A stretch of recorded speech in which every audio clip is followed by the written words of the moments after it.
conferir mais uma lição, né, da Escola Bíblica Dominical, a lição que tem por título Libertos do Pecado para uma Nova Vida em Cristo, a lição número 5. Né, nós, eu, Luan, a irmã Cláudia, a irmã Sara, vamos juntos ministrar essa aula e espero que todos possam usufruir dela e o que Deus tem para nós. Amém? Vamos inicialmente orar para podermos dar início. Senhor meu Deus, meu Pai, Senhor Jesus, estamos aqui, Pai, reunidos para poder ministrar essa aula, Senhor Jesus. Tu tem nos dado este meio, Pai, para que possamos chegar até os nossos alunos, independente da classe, e que hoje, meu Deus, Tu possa vir sobre nós, nos usar, para que juntos, meu Deus, possamos transmitir a Tua palavra, Senhor Jesus, nesses tempos tão necessitados de Ti, que Tu possas usar-nos como canal para que, através de nós, possamos transmitir o mínimo de conhecimento, meu Deus, para que possamos continuar a nossa caminhada, na nossa labuta aqui durante a terra, meu Pai amado. Ser conosco, nos abençoa, meu Deus, que possamos ministrar, meu Deus, de uma forma que todos que estão vendo possam entender, meu Pai. Abençoa todos que estão vendo, e assim que eu te oro e te peço, em nome de Jesus. Amém. Glória a Deus, a paz do Senhor para todos que estão nos ouvindo. E é um prazer nós ministrarmos a palavra de Deus para a Igreja de Cristo e os amigos, né, que estão também nos dando a honra. Como o Luan já falou, a lição de número 5, Libertos do Pecado para uma Nova Vida em Cristo. Para quem não tem a revista, é bom que abram suas Bíblias em Efésios 2, do versículo 1 ao 10. Glória a Deus, né? Bom, nós vamos começar com o texto áureo, com a verdade prática, que esses dois textos aqui da Palavra de Deus é um resumo geral dessa lição. O texto áureo fala que, mas Deus, que é riquíssimo em misericórdia pelo seu muito amor, com que nos amou, estando nós ainda mortos em nossas ofensas, nos vivificou juntamente com Cristo. Efésios 2, 4, 5.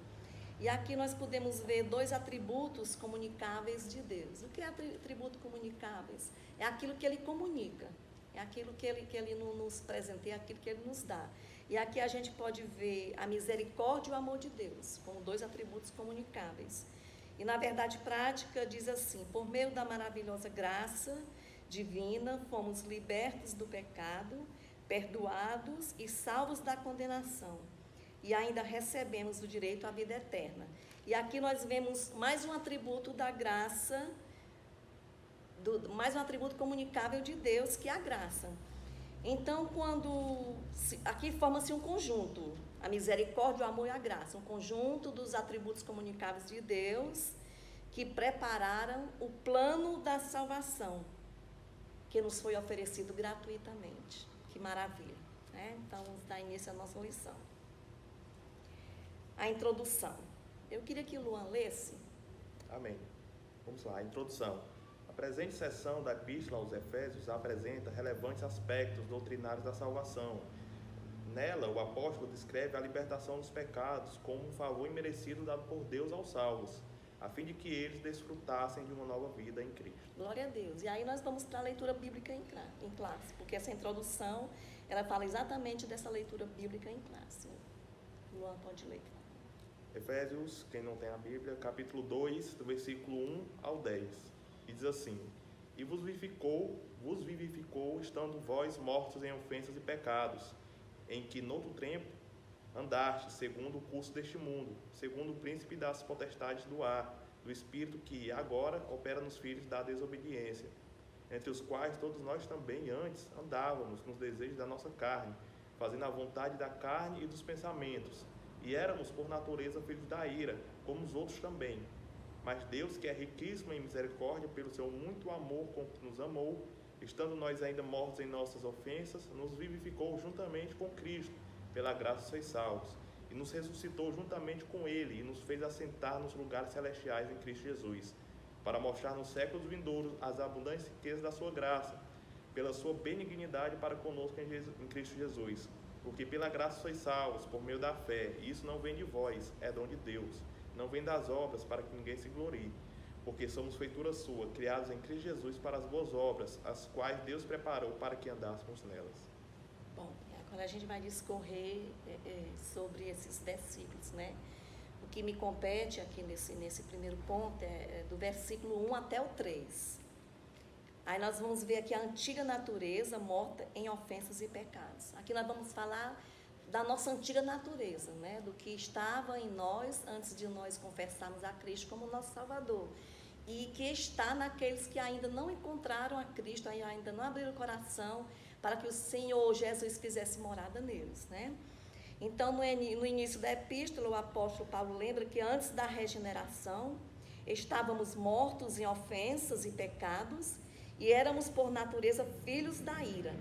A gente está aqui no versículo 1, 2 e o 3. Mas antes disso, eu quero falar da regeneração.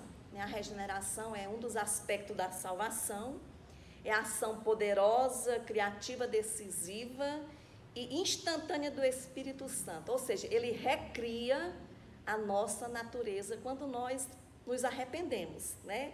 Que coisa interessante, né? Uma das funções do Espírito Santo é recriar. Então, quando nós nos arrependemos, né, o processo da regeneração, em que o Espírito Santo tem a liberdade, tem a ação poderosa de criar, decidir de forma instantânea, né? Criar dentro de nós uma natureza viva em Cristo, a natureza espiritual. E o efeito da regeneração é fazer com que nós, da morte espiritual, passemos a vida espiritual. Essa é a função extraordinária, né, da Santíssima Trindade na vida do homem e da mulher arrependido. E quando aqui o apóstolo Paulo fala que estávamos mortos em ofensas e pecados, e éramos por natureza filhos da ira, Paulo ele pinta um quadro caótico, desolador da situação humana. Como era o nosso estado antes, né? E quando a gente passa a meditar nisso, esses dias que nós estudávamos, né, para trazermos esse ensinamento hoje, eu glorifiquei muito o nome do Senhor, porque quem éramos nós? Quem era eu? E o que nós somos hoje, né? E esse quadro caótico, ele diz que nós vivíamos mortos em ofensas e pecados, andávamos segundo o curso deste mundo, conforme o príncipe das potestades do ar, que é Satanás, e que agora opera nos filhos da desobediência, não opera mais em nós, glórias a Deus. Entre os quais fala que nós andávamos nos desejos da nossa carne, fazendo a vontade da carne, dos pensamentos, e éramos, por natureza, filhos da ira.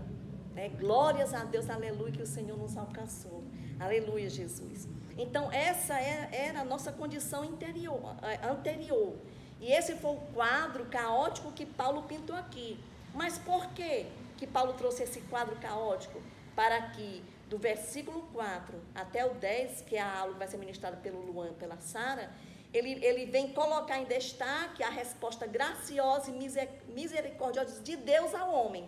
Né? Ele pintou o quadro caótico e logo após, do versículo 4 até o 10, vem a misericórdia graciosa de Deus concedida àqueles que se arrependem. Aleluia, Jesus. Então, na nossa condição anterior, e vos vivificou, estando vós mortos em ofensas e pecados, diz o primeiro versículo. A palavra ofensa, do grego parapitoma, tem o sentido de passo em falso, de forma deliberada. O que quer dizer isso? Por vontade própria. É como se alguém caminhasse e entortasse o pé de propósito, por escolha própria. Ou seja, as pessoas antigamente, nós, né, íamos para o pecado por vontade própria, por uma escolha nossa. Mas também nós vemos o termo para pecado, que é a amartia, né, que segundo o estudo sobre o pecado, a armatiologia, descreve que é aquele que erra o alvo. E aí eu pesquisei um pouco e aprendi que Deus estabeleceu um alvo para nós. Que alvo é esse? Viver para a sua glória. Este é o alvo que Deus estabeleceu para a humanidade que Ele criou. Viver para a sua glória. O Todo-Poderoso ordenou ao homem. Luan, leia aí, por favor, Isaías 30, 21. Vamos ver o que Deus ordenou ao homem. Isaías 30, 21.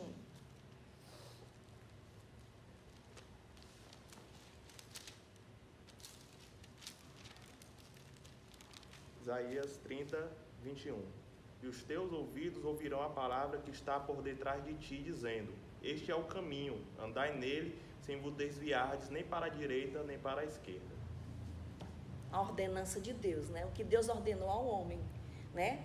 Ande nesse caminho, siga para o alvo, não te desvie nem para a direita, nem para a esquerda. Glórias a Deus. Mas o ser humano, ao desprezar a recomendação divina, pôs-se a trilhar a senda da rebelião, errando o alvo. O alvo que ele propusera o Criador. E ao errar esse alvo, o homem transgrediu a lei e se tornou um transgressor, se tornou alguém que se afastou de Deus, porque Deus ele não compactua com o pecado. Né? E o alvo que propusera o Senhor era servi-lo na beleza da sua santidade. Foi por isso que Paulo falou em Filipenses 3,14: prossigo para o alvo, pelo prêmio da soberana vocação de Deus em Jesus Cristo. Ou seja, Paulo, qual era a vocação de Paulo? Era ter a comunhão, ter a amizade, ter aquela afinidade com Jesus Cristo. Glórias a Deus. Glória a Deus, né? Então, aí o que diz aqui a palavra de Deus? Em vista disso, o homem em sua natureza decaída é diagnosticado como morto, ou seja, uma declaração da real condição das pessoas sem Deus. O efeito é de morte moral e espiritual provocada pelo pecado, que inevitavelmente separa o homem de Deus. Aí, Isaías 59, 2, tem algo extraordinário que nós podemos meditar nesta tarde. Isaías 59, 2. Luan, lê aí pra gente. Amém. Isaías 59, 2. Diz assim a palavra de Deus: mas as vossas iniquidades fazem divisão entre vós e o vosso Deus, e os vossos pecados encobrem o seu rosto de vós, para que vos não ouça. Ou seja, o que é que nos separa do nosso Deus Todo-Poderoso? O pecado, né? É o pecado que nos separa dele. Tal qual um corpo inerte, ou seja, um corpo sem vida. A natureza pecaminosa impede o homem de ouvir e obedecer à voz de Deus, e quem assim vive está morto enquanto vive. Que coisa terrível, né? Quem assim vive está morto enquanto vive. Ou seja, o que quer dizer isso?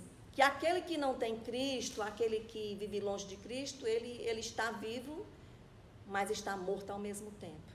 Né?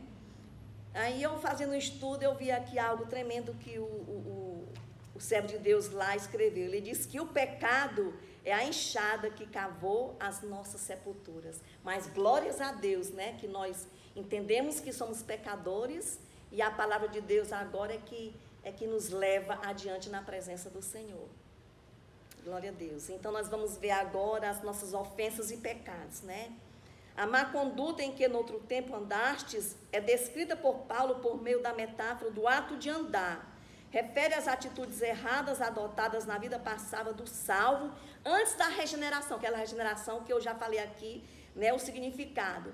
Como esse andar? É aqueles que tinham um andar diário fazendo o que desagradava a Deus todos os dias, né? Trilhavam um caminho errado, caminho distante do Senhor, né? E andaste segundo o curso deste mundo. Os costumes eram praticados conforme o sistema mundano da época, tais como a imoralidade, o furto, a mentira. Uma constatação de que o salvo não deve tomar a forma do mundo, ou seja, relativizar o pecado. E muito menos ajustar-se à maneira de viver do seu tempo. Por quê? Nós não podemos viver segundo o curso deste mundo. Não podemos andar segundo o curso deste mundo. Né? Porque o curso deste mundo ele é conduzido pelo príncipe das trevas, que está nesse mundo, que é Satanás. Né? Nesse tempo presente, ele está atuando, o príncipe deste mundo, e usa as coisas do mundo contra a igreja. Ou seja, é por isso que somos ensinados que a amizade do mundo é inimizade contra Deus. Tiago 4,4. Ou seja, é chamado de adultério espiritual. Aquele que anda segundo o curso deste mundo, que acha que o pecado não tem nada a ver, que o pecado é coisinha nada, é coisa de nada. Não tem nada a ver. Está andando conforme o curso deste mundo, né? E é totalmente desagradável ao nosso Deus. Vamos ver também aqui, andávamos fazendo a vontade da carne e dos pensamentos. Refere-se à inclinação para fazer o mal. algo inerente à natureza humana. Estão incluídos aqui os pensamentos pervertidos e a prática de todos os desejos desordenados da carne. E eu vou trazer um pouco aqui dessa carne, né? Dessa carne, a natureza humana. Existe dentro de nós o conflito, espírito e carne, carne e espírito.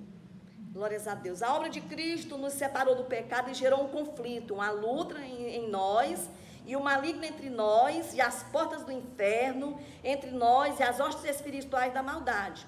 Esse conflito inicia-se em nós mesmos. Dentro de nós inicia-se esse conflito, visto que passamos a ter duas naturezas. A velha natureza, ou seja, a natureza pecaminosa que Paulo se refere aqui, herdada de Adão, que está dominada pelo pecado, e a nova natureza surgida com a regeneração, onde o Espírito Santo entra com a sua ação criativa e instantânea e transforma o interior do homem arrependido, né? A velha natureza, Paulo chama de carne. Ela obedece ao pecado, à lei do pecado e da morte. Esta velha natureza, este velho homem, não abandona o ser humano enquanto ele aceita Cristo como seu Senhor. Quando somos salvos, esta velha natureza tem mais domínio sobre o homem, como também ganhamos uma nova natureza, pois nascemos de novo. Mas a velha natureza permanece em nós, o que continuará ocorrendo até o instante de alcançarmos a glorificação. Surge aí um conflito, uma luta incessante na vida do cristão, que terá de viver com essa dualidade em seu próprio interior. É coisa séria, viu, amados? Em seu interior. De um lado, a carne, que foi subjugada por Cristo, mas está ali, presa, mas pronta para se manifestar a primeira vacilação. A primeira vacilação que nós dermos, ela se manifesta com toda a fúria. Visto que ela foi crucificada com Cristo, mas ainda não foi tragada, né? Então, o espírito, de outro espírito, que é a nova natureza surgida com a regeneração, a vivificação do espírito humano que faz ligação entre o homem e Deus, que se encontra separado, morto de Deus, por causa do pecado, com a remoção dos pecados, o espírito se religa a Deus e passa a dominar o homem, que vez por outra entra para valer em comunhão com o Espírito Santo, que infunde no ser humano as virtudes do amor, da fé e da esperança. Então o homem passa a servir a lei do Espírito de vida. Quem é que vai ganhar essa guerra? Para terminar aqui o ponto, quem vai lutar esta luta? Quem vai ganhar esta luta? Existe uma guerra entre carne e espírito. Quem é que vai ganhar? Aquele que for mais alimentado. Se nós orarmos, se nós estudarmos a palavra, se nós jejuarmos, louvarmos a Deus, o espírito vai estar forte para ganhar esta guerra. Mas se assim não fizermos, quem vai ganhar é a carne, né? Mas nós que somos servos de Deus, hoje estamos aqui alimentando esse espírito. Amém? Paz do Senhor para todo mundo. A gente vai continuar a lição e agora a gente vai ver sobre esse ato de bondade e misericórdia de Deus em nos resgatar dessa condição que a irmã Cláudia acabou de nos explicar, do ponto 1. E o ponto 2, ele tem o tema vivificados pela graça. Então a gente vai entender como que a gente foi alcançado por essa misericórdia de Deus, como que é a graça derramada em nossas vidas, como é que a nossa vida se segue depois que a gente é resgatado do pecado, da condição humana que a gente estava anteriormente, e o que vem de bênção dessa nova vida que a gente tem em Cristo Jesus. Então, o apóstolo Paulo, ele mesmo faz perguntas no versículo, e ele mesmo vai respondendo. Então, ele vai continuando depois do versículo 3, para quem está em Efésios 2, ele fala, né, no versículo 3, o finalzinho: e éramos por natureza filhos da ira, mas Deus, que é riquíssimo em misericórdia, pelo seu muito amor com que nos amou. E ele continua discorrendo todo esse amor derramado por nós, essa graça que nos alcançou, que nos vivificou. E a gente vai entender um pouco disso. E eu queria já iniciar com 1 João, capítulo 9, capítulo 9, não tem capítulo 9. 1 João, capítulo 3, o versículo 9 e o versículo 10. Eu vou ler aqui para vocês, ó. Foi assim que Deus manifestou o seu amor entre nós. Enviou seu Filho unigênito ao mundo, para que pudéssemos viver por meio dele. Nisto consiste o amor, não em que nós tenhamos amado a Deus, mas em que ele nos amou e enviou seu Filho como propiciação pelos nossos pecados. Amém? Então, esse ato de misericórdia aqui, Deus, ele é amor, ele é misericórdia, ele derrama sobre nós o seu plano de salvação, e ele nos amou desde antes mesmo da gente nascer. Então a palavra diz que o Cordeiro foi morto desde a fundação do mundo, né? Ou seja, antes de nós existirmos, antes da criação do mundo, antes do Gênesis, Deus já tinha preparado o seu plano para nós. E é o que mais nos deixa cheios desse amor e cheios de fé e esperança nele. Aí vamos ler aqui: por ato de bondade e misericórdia, estando nós ainda mortos em pecado, ou seja, antes mesmo, Deus imensamente nos amou e por isso nos vivificou por meio de sua graça. Ou seja, nós estávamos lá mortos, filhos de Adão, estávamos lá distantes, destituídos, como mesmo o apóstolo Paulo fala em Romanos, né? Nós estávamos destituídos e Deus foi lá e nos resgatou daquela condição, nos amou enviando seu Filho Jesus e nos deu um novo Espírito, o Espírito de vida, o Espírito que ressuscitou Jesus dentre os mortos. Então, olha esse cenário de morte, de resgate e de vida. É uma bênção. Glória a Deus. Tudo arrupiado. Alcançados pela misericórdia e pelo amor divino. Vamos entender esse subponto. Após constatar a situação da humanidade que estava sobre a ira de Deus, como a gente sabe, né, que quando Cristo morre, toda a ira de Deus está sobre Jesus naquele momento. E nem mesmo o Pai conseguiu ver o próprio Filho naquele momento com toda a ira, o pecado da humanidade, porque para alguém ia essa ira. E nós não conseguiríamos suportar essa ira. Então, somente Jesus poderia suportar essa ira. Paulo passa a descrever os atos divinos de amor e de misericórdia que alteraram o quadro caótico da raça humana, como a irmã Cláudia começou. Começando com uma nova conjunção adversativa, o apóstolo declara exultante, como eu acabei de ler: mas Deus, que é riquíssimo em misericórdia, pelo seu muito amor com que nos amou. O ato de misericórdia implica em compaixão e simpatia para com os indignos. Eu amar alguém que nunca me amou, eu amar alguém que nunca olhou para mim, que sempre me desprezou. Esse é o amor de Deus. Ele nos amou antes mesmo de nós o amarmos.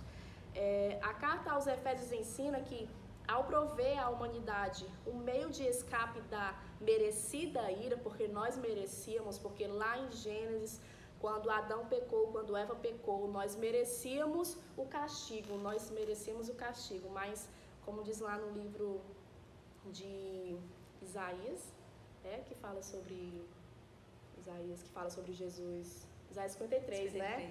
Isso, que ele levou o castigo que era para nós, aleluia. E Deus, ele não se mostra apenas misericordioso, mas abundante em misericórdia, abundante. Jesus é mais que abundante, Deus é mais que abundante. E essa riquíssima misericórdia procede do seu muito amor com quem nos amou. A Bíblia enfatiza que foi a magnitude desse amor que motivou a nossa salvação. Então o amor, ele é o centro. O amor por nós, irmãos, não dá. A gente fica dando aqui a aula, a gente fica pensando no que a gente está falando e a gente vê o quanto não dá para descrever esse amor, não dá para entender como que ele nos amou sendo nós na condição que nós estávamos. É o nosso senso de justiça. A gente imagina, não, aquele tem que pagar pelo que ele fez, ele não merece, mas Deus não tem esse senso de justiça que nós temos. E nos salvou, e nós estamos aqui, fomos regenerados, estamos no caminho da santidade, da santificação, porque daqui a alguns dias, daqui a algum tempo, ele virá nos buscar, amém? Vivificados pela graça, que é o subponto 2, descrevendo as dádivas divinamente concedidas aos salvos, o apóstolo Paulo enfatiza que o amor de Deus nos alcançou, estando nós mortos em nossas ofensas, né? Como eu acabei de falar. Isso significa que não éramos merecedores desse amor, mas que mesmo assim, ele nos amou. Essa frase quer dizer que nós nascemos de novo, João 3,3, né? Não estamos mais mortos, pois Cristo nos deu vida outra vez. Fomos vivificados sem mérito algum, tudo foi efetivado, tudo foi Toda a dívida que era contra nós foi cancelada. Ele nos resgatou. Ele pagou toda a dívida. E hoje nós vivemos por Cristo. A nossa vida não é mais a vida que a gente vive, a nossa vida. Nós vivemos a vida de Cristo. Vamos ler Romanos 3, 23 e 24? Romanos 3, 23 e 24. Fala assim: porque todos pecaram e destituídos estão da glória de Deus, sendo justificados gratuitamente pela sua graça, pela redenção que há em Cristo Jesus. Isso, nós somos justificados e essa justificação nos dá direito a uma nova vida, nos dá direito a um novo começo. Então, para Deus nada está perdido, porque o plano dele nos salva dessa perdição. Então, não adianta a gente pensar que está tudo perdido, não. Deus ele tem um plano inicial, ele nos justificou e essa justificação está para todos aqueles que nele creem. Amém? Exaltados por sua graça. Agora vem o sabor de mel, a bênção que a bênção que tem nessa nova vida, vivificados, amém?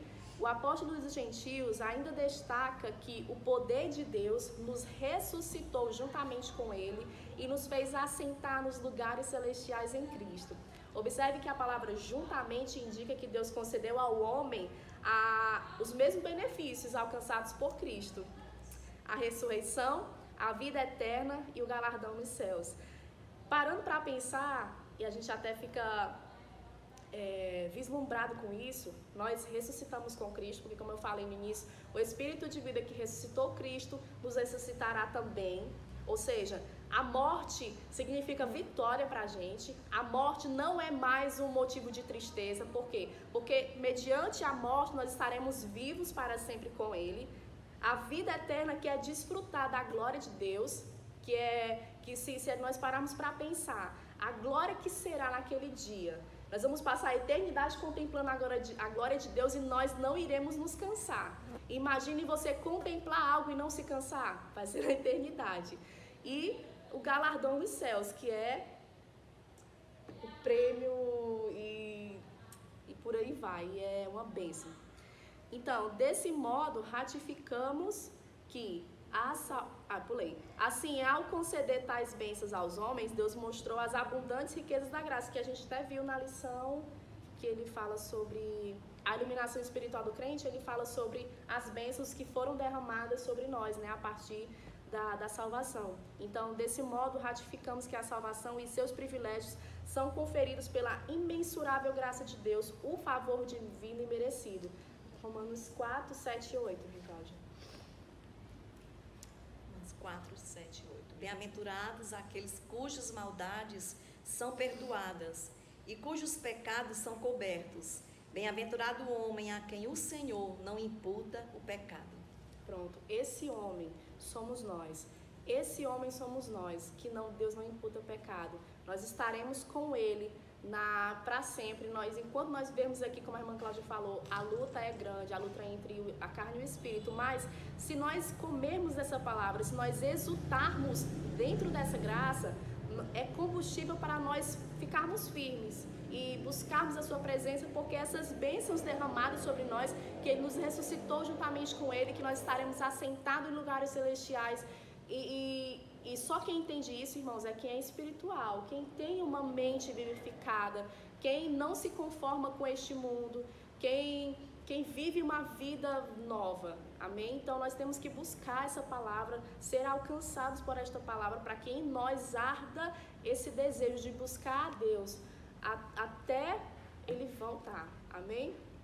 O pecador passou da morte para a vida por meio da graça divina, concedida por obra da misericórdia e do grande amor de Deus. Essa é a síntese do tópico 2, amém? Amém, Pai do Senhor a todos, que complementando a ministração da aula, que foi já iniciada pela irmã Cláudia e pela irmã Sara, vamos falar sobre o ponto 3 da lição, que tem por título: a salvação não vem das obras. Inicialmente, o autor vai fazer remissão ao capítulo 2 do livro de Efésios, nos seus versículos 8, 9 e 10, que dizem assim: porque pela graça sois salvos, por meio da fé, e isso não vem de vós, é dom de Deus. Não vem das obras, para que ninguém se glorie, porque somos feitura sua, criados em Cristo Jesus para as boas obras, as quais Deus preparou para que andássemos nelas. pela simples leitura desses versículos, a gente já consegue entender o que esse capítulo vem nos dizer, que é o que? A realização de obras, né, durante a nossa vida aqui na Terra, não são a condição pela qual nós iremos alcançar a salvação. Pelo contrário, na verdade, o que vai nos fazer alcançar a salvação, como já dito aqui durante a ministração das minhas irmãs, é a salvação em Cristo Jesus pela graça. A graça, já entrando no subponto 1, ela, como muitos de nós sabemos, é o favor imerecido, é traduzida por isso, né? Do grego charis significa isso, um favor imerecido, ou seja, recebemos de Deus, como a irmã Sara falou, nós, alguém que nunca amou a Deus por si próprio, alguém que na verdade odiava Deus e era inimigo de Deus, recebeu dele esse favor imerecido, a ponto de hoje podemos ser considerados filhos dele. Ou seja, a graça, ela, através da fé, é que é a condição pela qual nós podemos chegar junto de Deus e podemos hoje confiar que outrora, em um momento futuro incerto, podemos estar perante Ele, né, adorando Ele em toda a sua santidade durante toda a eternidade. Isso é a condição pela qual nós temos a salvação, a graça, através da fé. Isso é importante porque, embora achamos que é algo simples, na verdade ela implica em muitas coisas que quem não conhece a palavra de Deus, quem não é firmado de Deus, pode se confundir. Um raciocínio que, perante a lógica, seria correto, era afirmar que, se a salvação ela vem somente através da graça, então não seria necessário eu, por exemplo, fazer as obras. Ora, se a salvação vem somente pela graça, basta que eu, né, na minha concepção, esteja ligado a Deus e assim eu já serei salvo, não precisando fazer as obras. E aí isso implica em um grave erro, porque, como diferente de algumas religiões que colocam as obras como sendo algo necessário para que possamos ser salvos, elas não são a condição, porém, elas demonstram a graça que nós recebemos. Ou seja, elas não são uma condição para sermos salvos, mas são a demonstração de que recebemos essa graça. Ou seja, as obras não são necessárias para ser salvos, mas elas são a demonstração de que somos salvos. E isso significa que a salvação, ela sim só vem através de uma condição, que é a graça do favor merecido, recebida através da morte de Jesus Cristo no Calvário, para hoje estarmos vivos, né? Podemos travar essa batalha contra a nossa carne, nosso velho eu, como a Cláudia falou, podendo alimentar esse espírito diretamente com Deus, diferente de antigamente, no tempo da lei, a qual era necessário todo aquele aparato de normas, de consagração, para poder entrar no templo. Hoje não, podemos entrar no nosso quarto, fechar as portas sobre nós e podemos ali já entrar num íntimo com Deus, derramar o nosso espírito através da consolação que o Espírito Santo, deixado por Deus também, através da graça, dentro do nosso ser. Então, a gente conclui nesse subponto 1 que a salvação ela vem unicamente através da graça que foi nos dada através da morte de Jesus Cristo, que nos vivificou e que hoje nos possibilita estar perante Deus. Porém, no subponto 2, o autor vai trazer aquilo que eu já tinha iniciado, que é a evidência das obras como sendo a demonstração do recebimento da salvação. Como eu tinha dito, as obras elas não são a condição para sermos salvos, mas elas são a demonstração de que nós somos salvos. E aí é interessante porque a Bíblia diz isso. E onde ela diz isso? Eu gostaria de ler com vocês Mateus, no último capítulo, no capítulo 20, nos seus dois últimos versículos também, que é o versículo 19 e 20. A irmã Cláudia, se tiver encontrado, pode ler para a gente. Mateus 20, os dois últimos versículos. E qualquer que entre vós quiser ser o primeiro, é esse? Não, é no Mateus 28, desculpa. Falei 20, é 28. Os dois últimos versículos.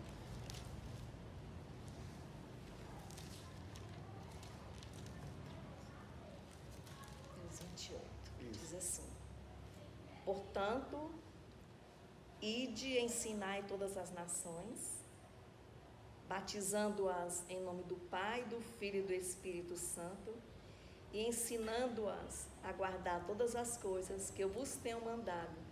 E eis que eu estou convosco todos os dias, até a consumação dos séculos. Amém. Amém. Perceba que não foi falada a palavra obras, mas isso está implícito nesse ordenamento. O fato de irmos, pregarmos, ensinarmos a guardar essas coisas, na verdade, só é feito através das obras. Quando evangelizamos, quando fazemos ações de caridade, ações solidárias, levando não somente a palavra de Deus, mas levando o alimento, principalmente nesses últimos tempos, né, esses tempos tão tenebrosos, vemos muitas ações desse tipo, seja da igreja, seja não sendo da igreja, de grupos de indivíduos.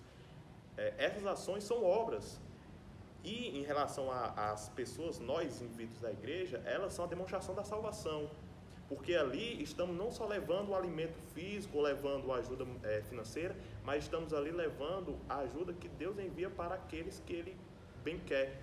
Isso é uma demonstração de obras, e isso é uma demonstração da nossa salvação, porque fazemos isso não para nos gloriarmos ou não gloriarmos o nome de um líder ou uma denominação, mas fazemos isso pelo amor de Deus, que outrora nós recebemos dele, ou seja, levamos aquilo não somente para saciar o momento, mas para tentar saciar a alma. Com quê? Com a demonstração de que o amor de Deus ele está disponível para todos, e da mesma forma que nos alcançou, está disponível para todos aqueles que o confessarem. E isso demonstra o quê? A salvação. Isso demonstra o quê? O recebimento da graça dentro do nosso ser. Então essas obras, elas fazem com que aquela pessoa que, embora seja uma pessoa justa, que se afasta do mal, que não bebe, não rouba, não fuma, numa linguagem mais informal, ela não possa, só por isso, ser considerada salva. E isso é até um pouco difícil de entender, porque as pessoas que não creem no que a Bíblia fala, podem achar isso uma total loucura. Aquela pessoa, ela morreu, ela foi justa durante toda a vida, nunca roubou, nunca fez mal, e ela vai para o mesmo canto que aquele que foi mal, que fez o pecado, que roubou, que matou? Infelizmente sim, essa é a dura realidade.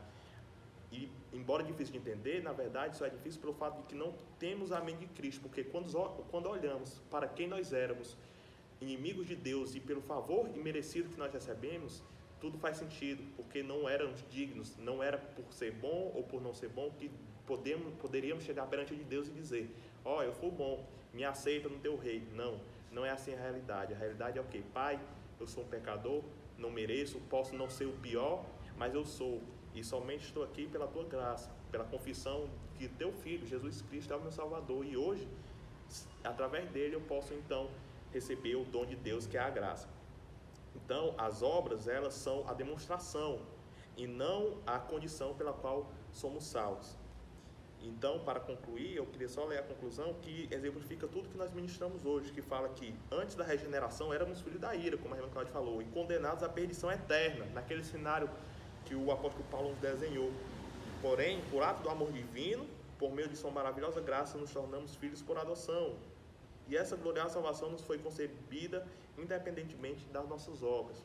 A partir da salvação, passamos a praticar as boas obras que glorificam a Deus nosso Pai. E veja que esses dois versículos que eu li lá em Mateus, ele diz que todas as obras que Jesus ensinou, e se a gente for ver a caminhada de Jesus, vai ver que por onde ele passou, ele não somente ministrava bem ou curava ou saciava a fome de alguém, ele fazia com que as pessoas glorificassem a Deus por tudo.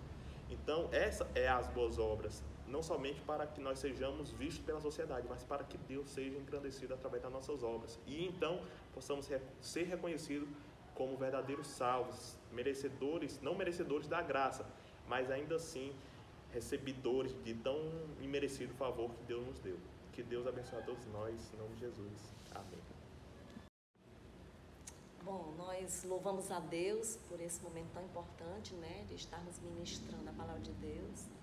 Sei que muitos vão ser alcançados e que seja colocado em prática o que foi ensinado aqui hoje. Não só hoje, mas todos os domingos, né, com essa revista A Igreja Eleita, redimida pelo sangue de Cristo e selada com o Espírito Santo da promessa. Que venhamos a nos fortalecer nesse período tão difícil para todo mundo, né, mas principalmente para a Igreja de Cristo. Que venhamos nos fortalecer, que venhamos a buscar o Senhor cada dia mais, alimentar mais o Espírito, para que a carne ela não venha fluir, né? Não podemos vacilar, porque se nós vacilarmos, ela flui e ela ganha. Mas nós que somos espirituais, como já foi falado aqui, a palavra de Deus nos alimenta e nos fortalece. Amém? Então, a paz do Senhor para todos. Um abraço para todos os jovens da tribo, estamos com saudade de vocês.